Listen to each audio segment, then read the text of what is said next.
मैं निर्झर हूँ पर्वत से बह गहरा नीचे तक आया हूँ। पगली धरती के आंचल को मैं तीर्थ बनाने आया हूँ। मैं निर्झर हूँ पर्वत से बह। मैं पत्थर का प्यार लिए धरती तक उमड़ाता हूँ। जिनके शीश उठे ऊंचे मैं उनकी विनय बहलाता हूँ। मैं उनकी विनय बहलाता हूँ।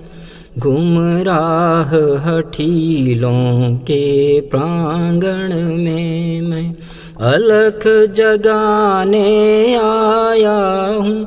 मैं निर्झर हूँ पर्वत से बह। कल कल कल रव करता हूँ पर समझन सकते भावों को। और क्वचित बनूं नीरव क्या देख सकोगे घावों को। क्या देख सकोगे घावों को।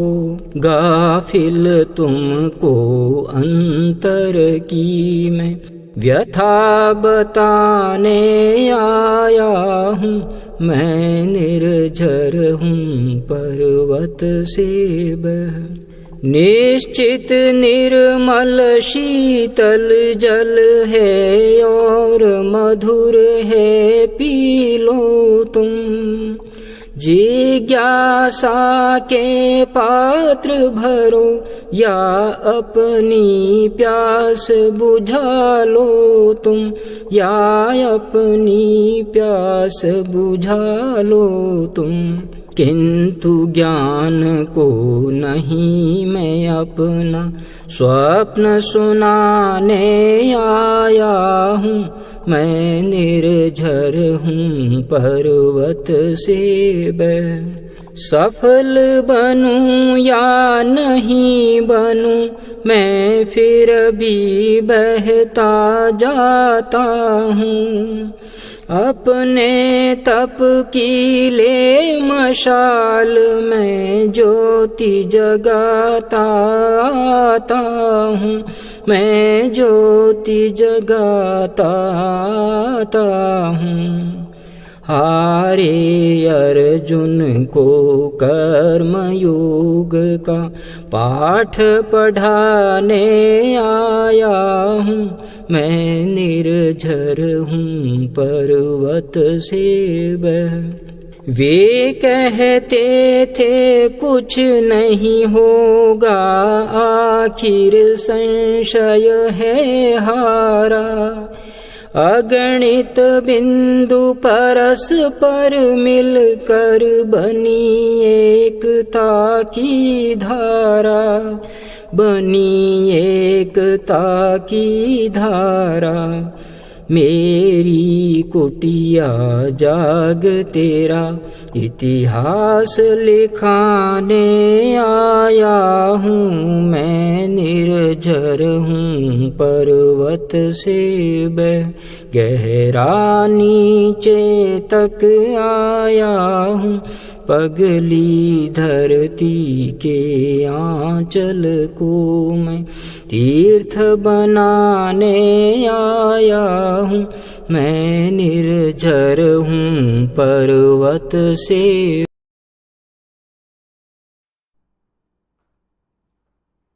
जय संघ शक्ति।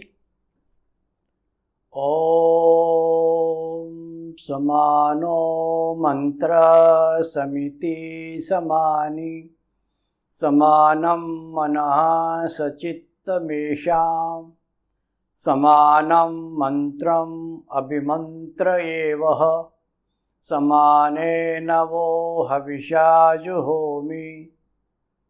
सबके विचार समान हो, चित्त मन से सब एक हो, ज्ञान सबको समान देता हूँ, समान सबका सम्मान हो। हमारे भारतीय संस्कृति को उजागर करते जो साहित्य लिखा गया, उनको पढ़ने से एक बात स्पष्ट होती है कि जो अवतारी पुरुष थे, सिद्ध पुरुष थे, महात्मा लोग थे, वे अपने जीवन का ध्येय बिल्कुल स्पष्ट रूप से समझ गए थे और उसके अनुसार, उस ध्येय के अनुसार उन्होंने जीवन जिया। ऐसे कई उदाहरण है, पर यहाँ समझने के लिए दो ही उदाहरण की चर्चा करेंगे। एक है योगेश्वर श्री कृष्ण, जिन्होंने अपने जीवन का इस दुनिया में अवतरित होने का उद्देश्य स्पष्ट करते हुए गीता में 4 अध्याय में कहा, मैं क्यों जन्मता हूँ। 1 परित्राणाय साधूनाम, 2 विनाशाय दुष्कृताम, 3 धर्म संस्थापनार्थाय।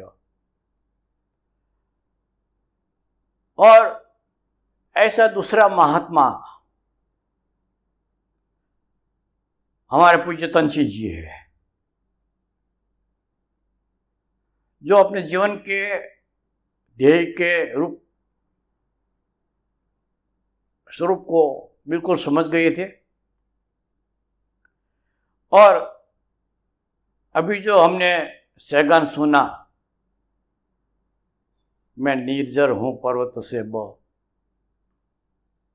उस गीत में इस पृथ्वी पर अपना अवतरित होना, उसका उद्देश्य स्पष्ट किया है। जैसे श्री कृष्ण ने 3 बात बताई अपने जन्म के हेतु की, पूज्य तंची जी ने ऐसा 7 उद्देश्य इस सैगान में बताया है। और उस उद्देश्य को पूर्ण करने के लिए वो क्या क्या कर रहे हैं, ये बात इस सैगान में आई है। ये सैगान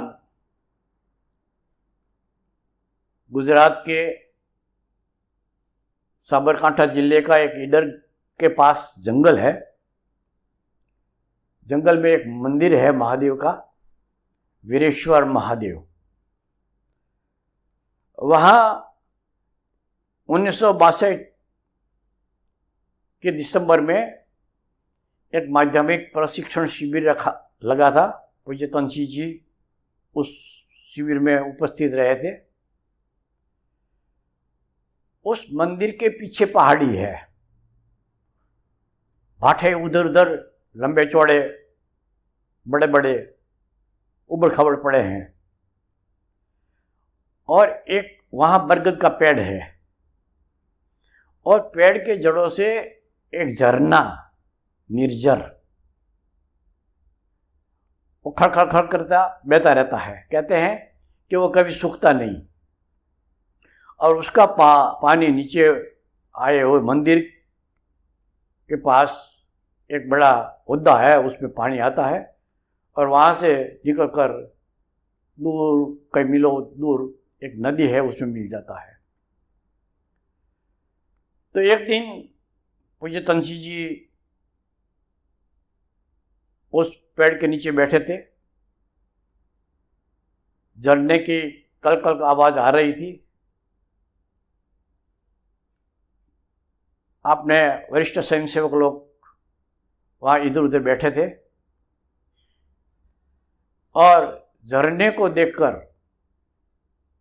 पूज्य तंची जी ने सोचा कि ये झरना और मैं दोनों में बहुत साम्य है, तो अपने को झरना मतलब निर्जर मानकर पूज्य तंची जी ने गाया,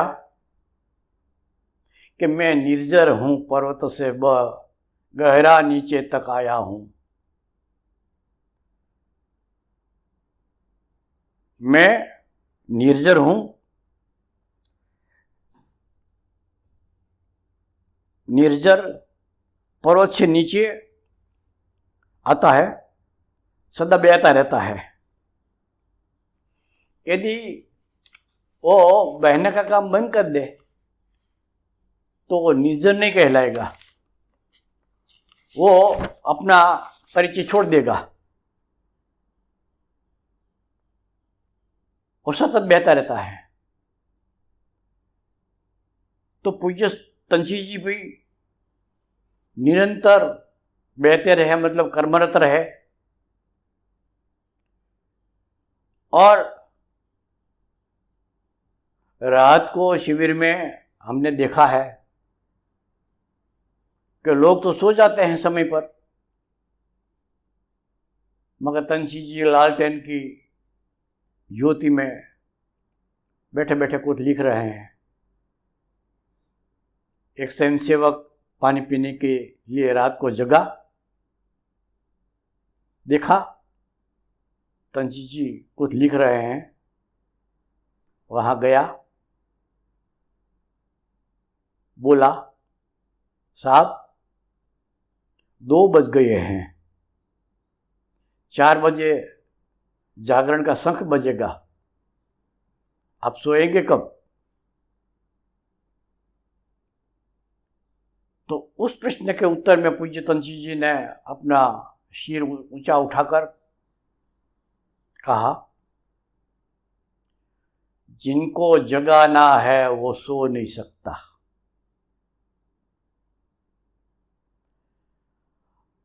हम सो जाते हैं क्योंकि हमने दूसरों को जगाने का कोई ठेका तो लिया नहीं। पूज्य तंची जी अपने जीवन का ध्येय के बारे में बिल्कुल स्पष्ट थे, और इसलिए महात्मा लोग और हमारे में इतना ही फर्क है कि वे जगते रहते हैं, दूसरों जगह जगाते हैं। हम कुछ किसी को जगाना नहीं है, इसलिए सो रहे हैं। यदि हम भी जग जाए और दूसरों को जगाने का सनिष्ठ प्रयत्न करें तो हम भी महात्मा बन जाए। बनना है महात्मा तो उत्तिष्ठ जागृत प्राप्य वरान निबोधत, खड़े हो जाओ और जीवन के ध्येय के बारे में स्पष्ट हो जाओ। झरना पर्वत से निकलता है, पूज्य सी झरना है तो वह कहां से निकलता है? निकले समाज से। समाज, हमारा समाज पर्वत सा ऊंचा, और उसमें से ही पूज्य तंची जी आए हैं। और तो फिर नीचे क्यों आए? तो पूज्य तंची जी कहते हैं कि पगली धरती के अंचल को मैं तीर्थ बनाने आया हूं। धरती और वो पगली, क्या ये संसार पागल है? हाँ, जो बिना ध्येय कोई भाग दौड़ कर रहा है उसको उसको पूछा जाए कि क्यों इस तरह का भाग दौड़ कर रहे हो, तो उसके पास यदि कोई जवाब नहीं है तो पागल ही माना जाएगा ना। और हमको यदि कोई पूछे कि पागल की बात छोड़ो, आप क्यों जी रहे हैं, आप जिंदगी भर जो भाग दौड़ कर रहे हैं, परिश्रम कर रहे हैं, क्या पाने का हेतु है कोई जवाब? फिर हमको यदि कोई पागल कहे तो बुरा मानना नहीं चाहिए ना। तो पूज्य तंची जी ऐसे पागल दुनिया को जो बिना ध्येय भागी जा रही है, कहाँ जाना है, क्यों जाना है, क्या पाना है, कोई पता नहीं। ऐसे पागल लोगों को तीर्थ बनाने आया हूं। तीर्थ बनाने का मतलब है कि उनके जीवन में पवित्रता आवे और अपने स्वधर्म की पहचान हो जाए। तो जिनको अपना और अपने स्वधर्म का ज्ञान हो गया है वो तीर्थ ही है। पूज्य तंसी जी का जीवन का अवतरित होने का एक कारण ये है कि इस समाज को तीर्थ बनाना है। और आगे कहते हैं कि मैं पत्थर का प्यार लिए गहरे नीचे तक आया हूं।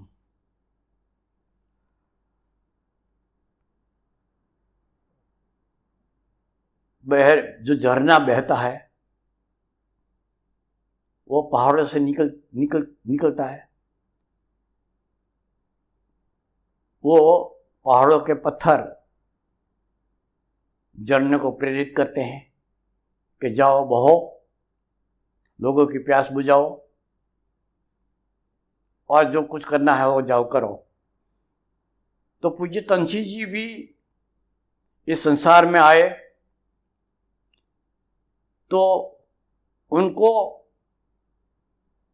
इस संसार का प्यार, उस संसार का प्रेम, ये उनको विरासत में मिला है। वो कहते हैं कि जिनके शीश उठे ऊंचे उनकी विनय में बहलाता हूं। देखो ये इनके जीवन का ध्येय कि हमारे जो इतिहास में जो लोग बहुत ऊंचे उठे, जिन्होंने ऐसे काम किए कि जिसकी कोई तुलना ही नहीं की जा सकती, और फिर भी उनकी विनय देखो, निराभिमानी, मैंने नहीं कुछ नहीं किया। भगवान श्री राम ने रावण को मारा तो यश दिया, इन वानरों के बदौलत मैंने इस युद्ध में विजय पाई है।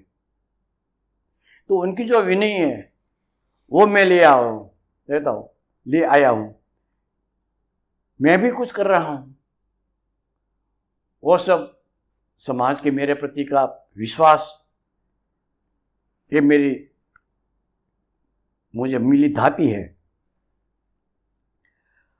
और दूसरा है कि गुमराह हठीलों के प्रांगण में मैं अलग जगाने आया हूं। ये भी उनके जीवन का हेतु है। तीसरा है कि कल करता है क्या समझ सको के भावों के, गाफिल तुमको अंतर के मैं व्यथा बताने आया हूं। ये जीवन का हेतु है। और फिर आगे कहते हैं किंतु ज्ञान को नहीं, मैं अपने स्वप्न सुनाने आया हूं। ये अपना जीवन का एक ध्येय है। और सफल बनूं या नहीं बनूं, फिर भी मैं बेहतर जाता हूं। हारे अर्जुन को कर्मयोग का पाठ पढ़ाने आया हूं। ये अपने जीवन का ध्येय है। और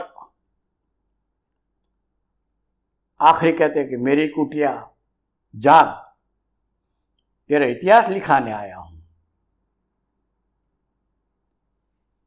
तो जो अपना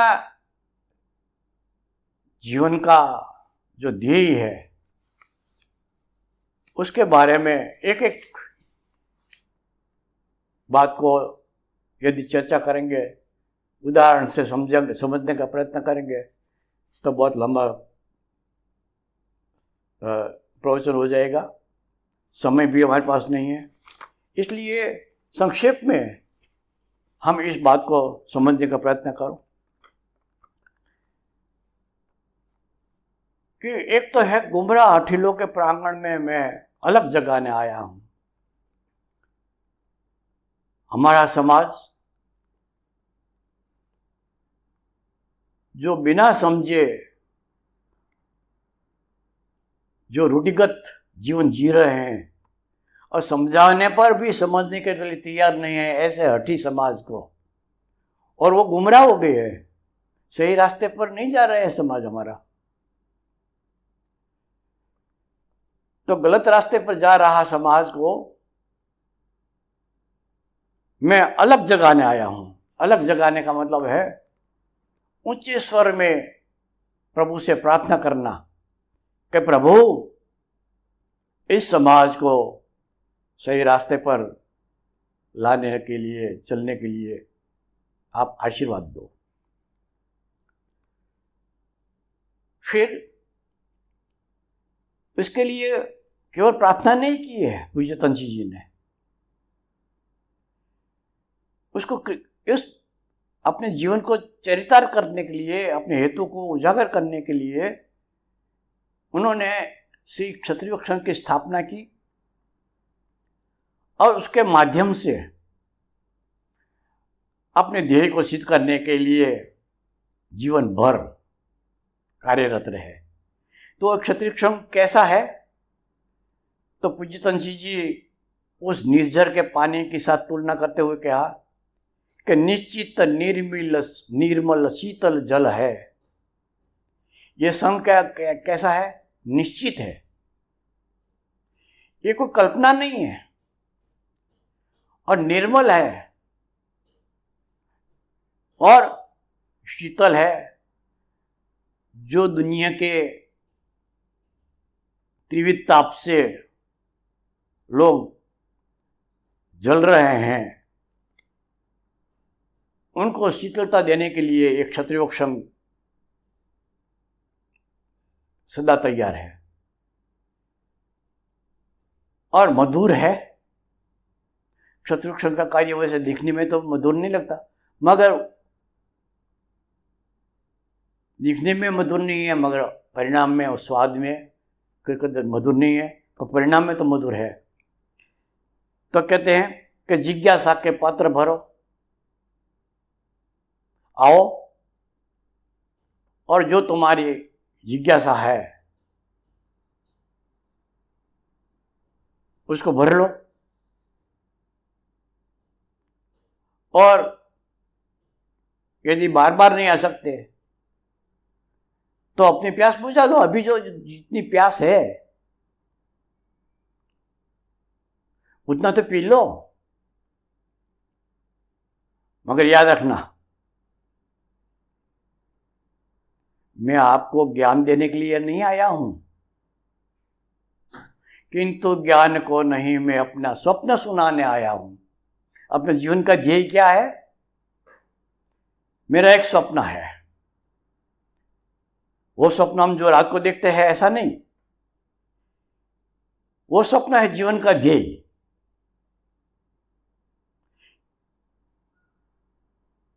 कि जिसके लिए मुझे जीना है और आवश्यकता पड़े तो उसके लिए मरने के लिए भी मैं तैयार हूं। तो वो स्वप्न है इस समाज को, इस राम और कृष्ण, प्रताप और दुर्गा के समाज को परिवर्तित कर देना, स्वधर्म अभिमुख कर देना, और सही अर्थ में क्षत्रिय का जीवन जीने के लिए उसको प्रेरित करना। ये है पूज्य तंसी जी के जीवन का ध्येय। और इस कार्य में ध्येय की प्राप्ति के लिए जो साधना करनी होती है, पूज्य तंसी जी की साधना अद्भुत साधना है। पर जैसे कई बार कहा है कि क्षत्रिय संघ वो श्री कृष्ण के श्रीमद् भगवद गीता का क्रियात्मक स्वरूप है। गीता में और क्षत्रिय संघ में कोई फर्क नहीं है। वो ज्ञान का ग्रंथ है, तो ये क्रियात्मक स्वरूप है। तो उसमें जैसे कहा गीता में कि कर्मणि व अधिकारस्ते मां फलेषु कदाचन, तुम काम करो, फल की चिंता छोड़ दो। तो पूज्य तंसी जी भी इसी बात को इन शब्दों में बताते हैं कि सफल बनूं या नहीं बनूं, फिर भी बहता जाता हूं, बहना मेरा कर्म है। और इसमें सफलता मिले नहीं मिले वो मेरी चिंता का विषय नहीं है, क्योंकि मेरी इच्छा से मैं नहीं बह रहा हूं। ये तो मुझे जन्म देने वाले परमपिता का आदेश है, उन्होंने दिया हुआ काम है, मैं तो निमित्त हूं। अर्जुन को कहा था ना श्री कृष्ण ने कि निमित्त मात्र भव सव्य साचिन, तो निमित्त बन। लोग कहेंगे कि अर्जुन ने सबको मार दिया। इस तरह पूज्य तंसी जी का ये मानना है कि मुझे काम दिया गया। लोग कहेंगे कि तंसी जी ने क्षत्रिय संघ की स्थापना की, उसके माध्यम से समाज में एक जबरदस्त हलचल पैदा की, परिवर्तन लाए और छात्र धर्म की पहचान सबको करवाई। लोग कुछ भी कहे, मैं तो मानता हूं कि मुझे दिया गया ये मेरा कार्य है। और फिर कहते हैं कि मैं क्या कर रहा हूं, अपने तप के ले मशाल में ज्योति जगाते आता हूं। रास्ते पर चलना हो तो प्रकाश चाहिए, तो प्रकाश कहां से लावे? अपने तप के लिए मशाल। तप का मतलब है अपने आप को तपाना, जिससे अंदर की जन्मों की जो गंदगी पड़ी है, कचरा पड़ा है, वो जल जाए और शुद्ध रूप में एक क्षत्रिय बनकर, एक मनुष्य के रूप में वो अपना काम करते रहे। और उस प्रकाश में मैं चलूं और लोगों को भी चलाऊं। और हरे अर्जुन को कर्मयोग का पाठ पढ़ाने आया हूं। देखो, ये पूज्य तंसी जी का जन्म का हेतु स्पष्ट हो गया ना। हारे अर्जुन हार गया था, किसने हराया था? अर्जुन से बलवान कौन ऐसा शत्रु था जो अर्जुन को हराने को सक्षम हो? वो बाहर का कोई शत्रु था ही नहीं, वो भीतर का शत्रु था, और वो था मोह। ये मेरे गुरु, ये मेरे दादा, ये मेरे भाई, वो मेरा मामा, वो सगे, वो संबंधी, ये सारे लोग मेरे हैं। और ये मेरेपन का जो मोह है वो इतना बलवान होता है कि आदमी को वो हरा देता है, कर्तव्य च्युत कर देता है। अर्जुन को कर दिया। वो तो श्री कृष्ण थे कि जिन्होंने हाथ पकड़कर खड़ा कर दिया गीता के माध्यम से, और अर्जुन को कहने के लिए विवश कर दिया कि करिष्ये वचनम तव, जैसा आप कहेंगे वैसा मैं करूंगा। तो ऐसे अर्जुन हम भी हैं। हम भी अपने स्वार्थवश, अहंकारवश, अज्ञानवश हम कोई करने जैसा कार्य करने में आगे नहीं जाते हैं, तो हार गए मानो। तो हमको क्षत्रियोक्षण के माध्यम से पूज्य तंसी जी कर्म करो, करणीय कर्म करते हुए हो 100 वर्ष की चाह, कर्म करते जाओ, यही तुम्हारे जीवन का ध्येय है। कहाँ पहुंचेंगे वो चिंता की बात नहीं है, सफल बनूं या नहीं बनूं कोई चिंता नहीं, करते जाओ। और पूज्य तंसी जी कहते हैं कि कई लोग ऐसे हैं कि इस ऐसे बच्चों से कोई समाज परिवर्तन होता है? वे कहते थे कुछ नहीं होगा, ऐसे इससे कोई परिवर्तन नहीं आएगा।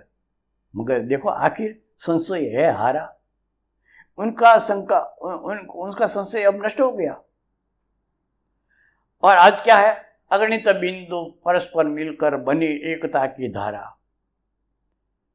परस्पर बिंदु कौन है? मैं और आप, हम शत्रुक्षण के स्वयंसेवक लोग।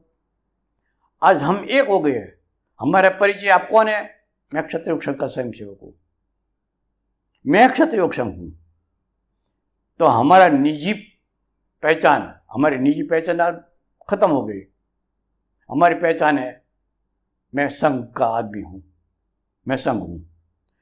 तो ऐसे कई बिंदु, हमारे जैसे कई लोग आज परस्पर मिलकर बनी एकता की धारा। जैसे झरने में पानी आता है हो तो बरसात के बिंदु, एक एक बिंदु मिलकर वो निर्जर बना ना। इसी तरह आज पूज्य तनसी जी कहते हैं कि जो क्षत्रिय संघ है वो ऐसे बिंदुओं का एक झरना है। और अब मेरी कुटिया जाग, कौन है कुटिया? वो ये समाज। कुटिया क्यों कहते हैं? क्योंकि अभी समाज में निर्माण का काम बहुत करना है। अभी छोटी कुटिया है, अभी निर्बल है,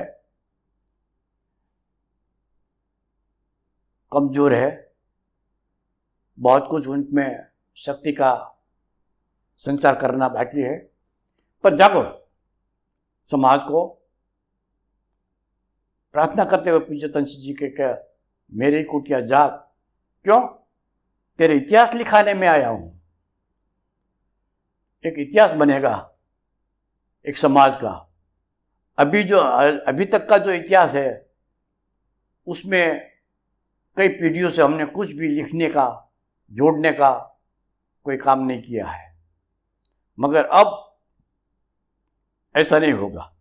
अब एक नया प्रकरण जरूर जुड़ेगा और विश्वास के साथ हम सबको कहना पड़ेगा, स्वीकार करने पड़ेगा कि वो प्रकरण होगा क्षत्रिय संघ का, पूज्य तनसी जी का। उसके लिए हमारा ये कर्तव्य है कि हम क्षत्रिय संघ को स्वीकार करें और पूज्य तनसी जी के ध्येय के अनुरूप हमारा भी जीवन बन जाए, तो हम भी महात्मा बन सकते हैं। महात्मा बने और दुनिया को राह बताने के लिए हमारे जीवन बना रहा है। ऐसी प्रार्थना के साथ सबको जय संघ शक्ति।